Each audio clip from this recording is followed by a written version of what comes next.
Okay. Well, I guess I'll introduce you. Everyone, let's welcome in the awesome David Kaye. There's a lot of pressure. I don't know. How awesome. I Well, don't pretty awesome. You were a big part of my know. How childhood. awesome. Uh, how can let's see. I gotta. That's a lot of pressure now. Awesome. Okay. I gotta be awesome. All right. Thank you. Thank you, man. It's good to see you. Oh, yeah, you too. We finally actually get to Thanks. meet. Yay. I guess I got to start. What was it like voicing Sesshomaru? Uh, him here. This one. Oh, yeah. Yeah. I have it. I have a plushie over there. I have toys in there. Um, I mean, we did it a long time ago, but it was very relaxing. It was one of the most relaxing jobs I've ever had.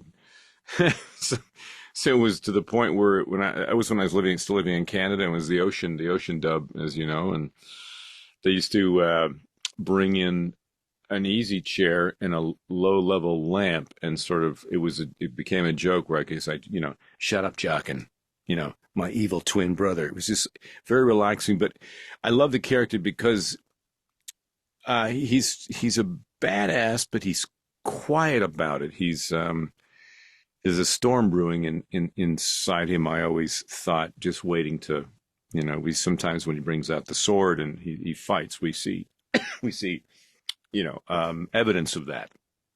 But it was relaxing. I guess. Well, he was Yeah. the best character in Inuyasha. I mean, it was an Oh. automatic win every time he had an episode. Oh yeah. Thanks. It was fun because I don't know if you or your listeners or viewers or know about the process of doing ADR or dubbing and that sort of thing. It's just we get a script and it's 700 some odd pages because somebody has to translate it and everything else, and so you really don't have a chance to go and read 700 pages like what. So when you go in, the voice director would say, or Carl or if Toshi was there from Viz at the time, okay, here's what's going on, here's the scene, this is what's happening. So they would give you an overview of what's happening. And yeah, I don't know. It was so much fun, and we never really. I mean, I knew Richard. I knew some of the people in the show at the time. I knew Richard Cox, obviously, Inuyasha, my evil brother. Um, I think Jockin was Paul Dobson. Is that correct? Ah, my favorite. He was actually my favorite character, and so I knew a few people who were already in it. The Dobson brothers, Michael and Paul. But then it was until very later on, we were invited to, I think it was Anime North, maybe back in 2002 or something like that. And we were getting on a little shuttle to go from the hotel to the convention center, and people were getting on, and Mike Dobson was beside me. I said, so a girl gets on. I go, who is everybody? What do you know? He goes, dude, that's Kagome. I go, oh, right, okay, so I should know that. But we didn't really meet. We didn't see each other a lot. So we'd go and do our bit, and then we'd leave, and then somebody else would come in. Sometimes our paths wouldn't cross for 7 seasons or for however many we did. And so these conventions we do are kind of cool because you get to actually see people when you're dubbing, doing prelay work. You're usually generally before COVID anyway. Everyone was in the same room together, and you form this bond and this camaraderie. So.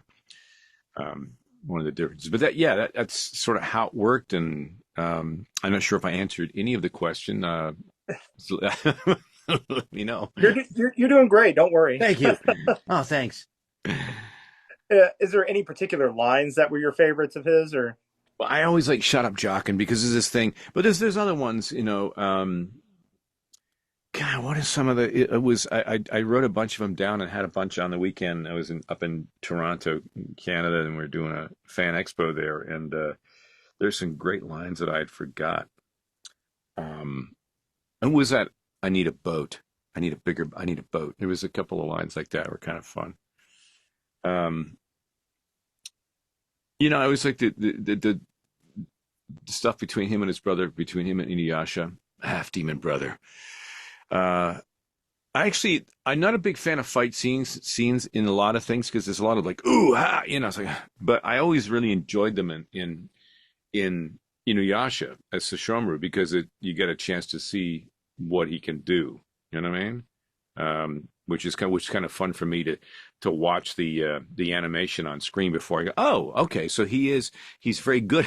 He's a very good fighter. He's very good with that sword. The way they drew it and the way that the story goes, I always like to see that side of him. When I was going in and recording and subsequently watching some of the episodes later on, that was fun for me. But there's a ton of lines. Oh my God, is there anyone you remember particularly? Oh, there's several. I Shut keep Up Jockin' forgetting. has got to be one of my big favorites because just constantly he's like, "No, it's It's the Shogaroo," Yeah, shut up, and Jockin. Yeah, it's to the point, succinct. But my lord Shishomaru. I don't know. I love that whole. That. I like the movie that Yeah, he got yeah. from the third movie, Uh-huh. the Swords of an Honorable Ruler, I believe is what it was called, I think and so. I used to rewatch that one constantly when I was in high school. It was just over and over and over. Yeah. So many people, every time I go someplace, so many people in Toronto, especially, were, oh, I used to watch it on either in Canada it was YTV or Toonami or, you know, um, after midnight, and sometimes people watch in the morning. 80 or 90% of the time, people got in trouble because the parents, what are you watching? Why is it so late? Why are you still up? Go to bed. There's all that. So everyone kind of snuck, and as you know, it became. How many times have people say it to me? The gateway. The gateway drug Mm. to anime, or the gateway anime, I call it, for people who weren't quite exposed. They turn that on. They're like, they give a Scooby, like, oh, what's this? And then they get hooked into it. And once you get the hook in there, it's hard to get away. Yeah, but yeah. Well, actually, in the U.S., which is where I'm at, Uh-huh.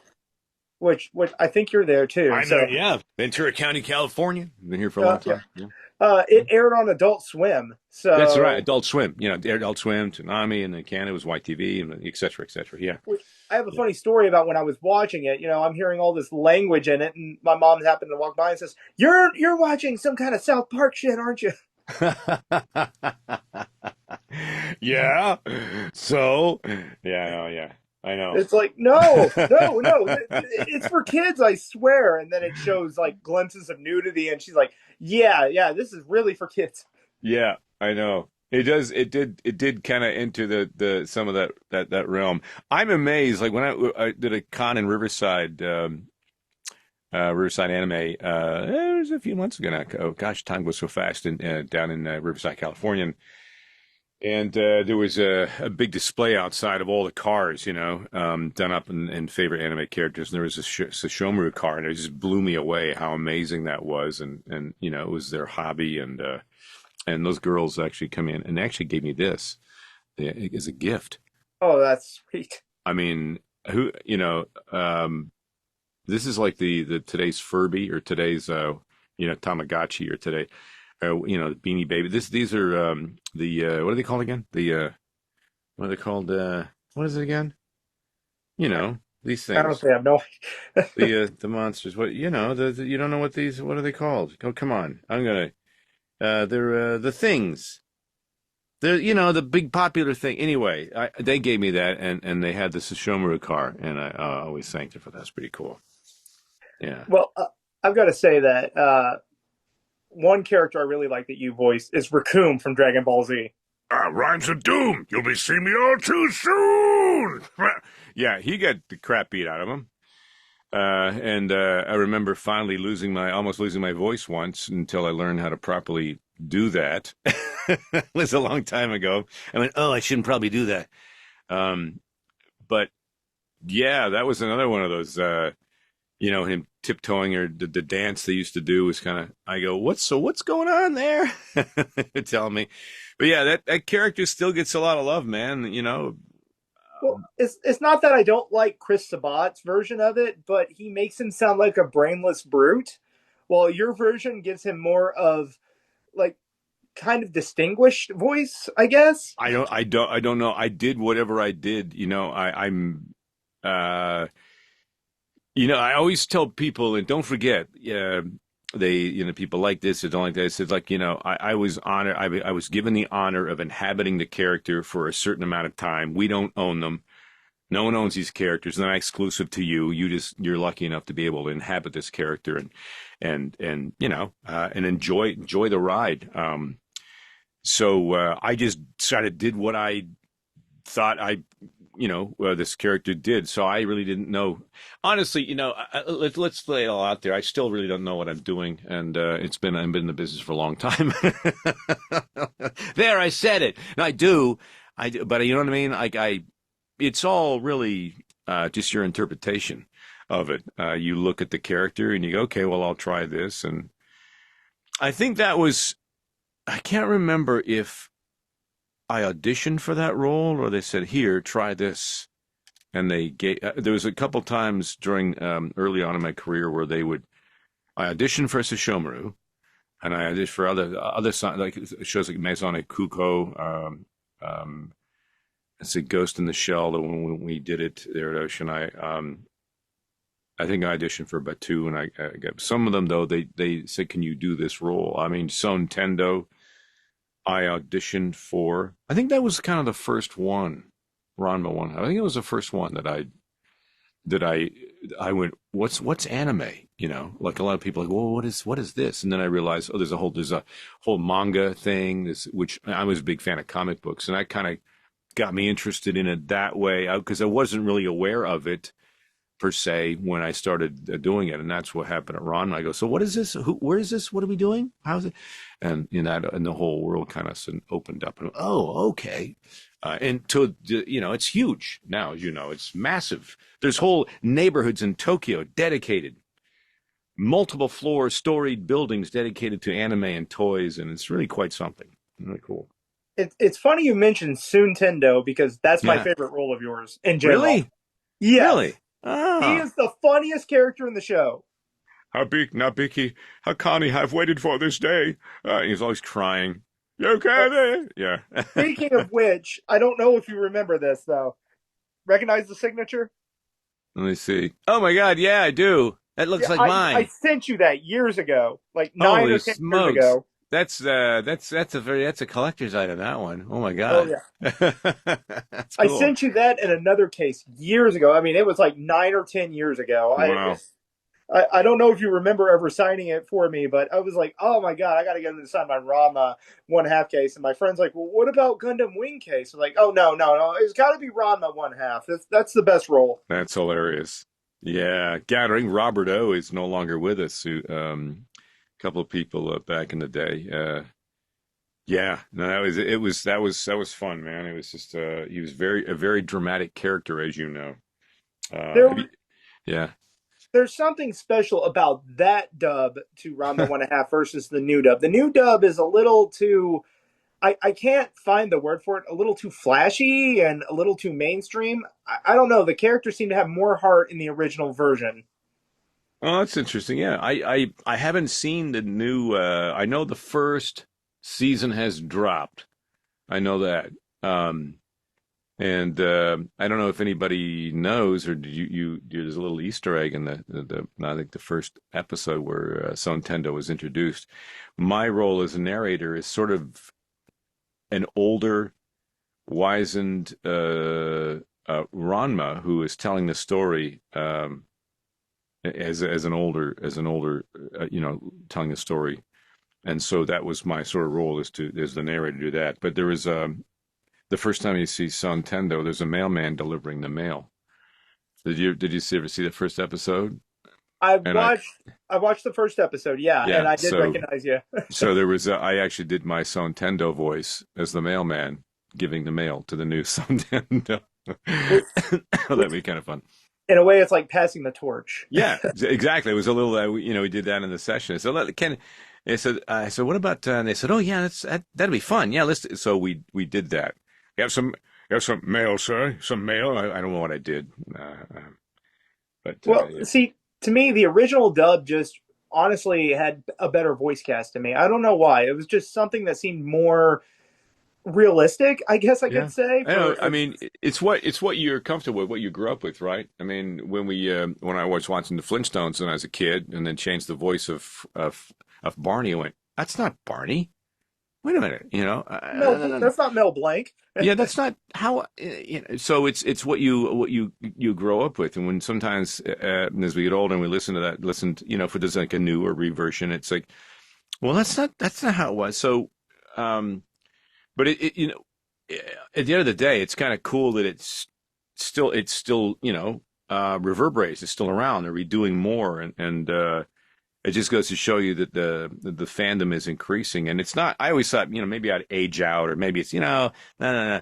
But there's kids now and their parents.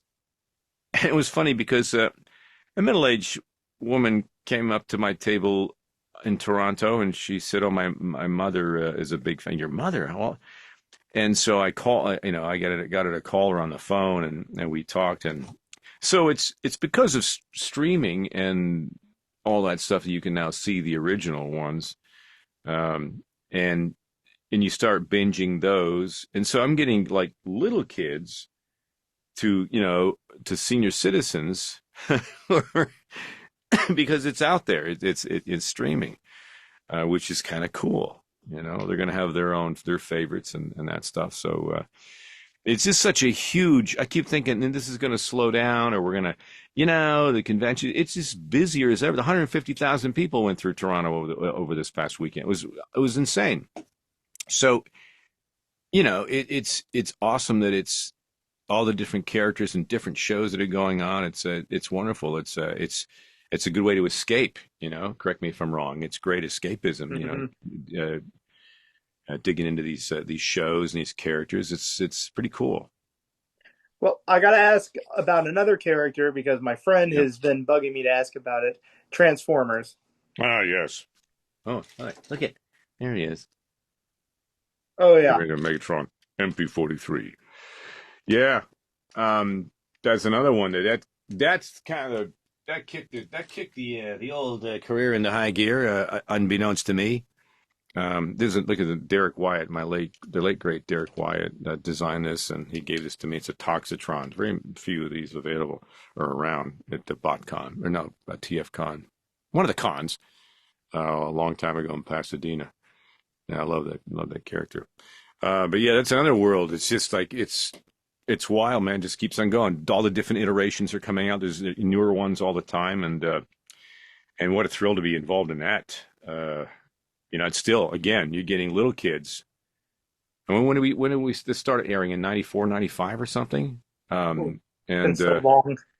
and so people are watching it on DVD, and then it's streaming, and so all of a sudden we just dropped this bad boy, this pop figure of the Megatron.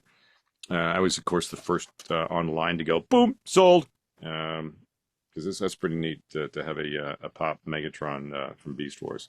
I love that. Yeah, that was awesome. That was cool. All right. All right. Before we wrap things up, I got to ask one more question. Yeah. What was it like playing Grandpa Max on Ben 10? Grandpa Max on Ben 10's basically me, just a little older and crankier. Get off my lawn, Ben! What the Sam Hill? Yeah. I remember, because Paul Eiding is a friend of mine. He's one of the sweetest people on the planet. I love Paul. And I remember getting cast in this, and I was excited for 2 seconds. Oh, wait. Oh, yeah. I'm Grandpa Max. So I actually saw Paul out on the circuit doing that. Somebody said, "Listen, you're gonna apologize." He said, "Don't ever apologize for that. That's the way it is, And then he said, "Congrats, Mazel Tov, guy, go get." And so it's just my version, and because I got a chance to work with Paul in Ben 10 Omniverse and one before with a bunch of aliens, and that was kind of fun. Kaiba the Handsome was my favorite villain, South African. And all the aliens, a cannonbolt and things like that. And then I get to play Grandpa Max, the old plumber. There's a whole story there. So yeah, I mean, it's all fun and games. I think the word is grateful that I'm given a chance to do this and to have fun every day, and it's stuff every day that comes through, and I'm digging it. It's really really fortunate, and really grateful. Well, I got to say thank you so much for coming on and Oh to my take the God. time. I wish I could spend longer. It's thank you for all your support and stuff, and appreciate the gifts and the kind words, and really means a lot. So you're a big reason why any of this stuff keeps going. So thank you. Thank you. Yeah. All right. Oh man, Tim, thank you again. Yeah. Same to you, David. I appreciate it. You got it, man.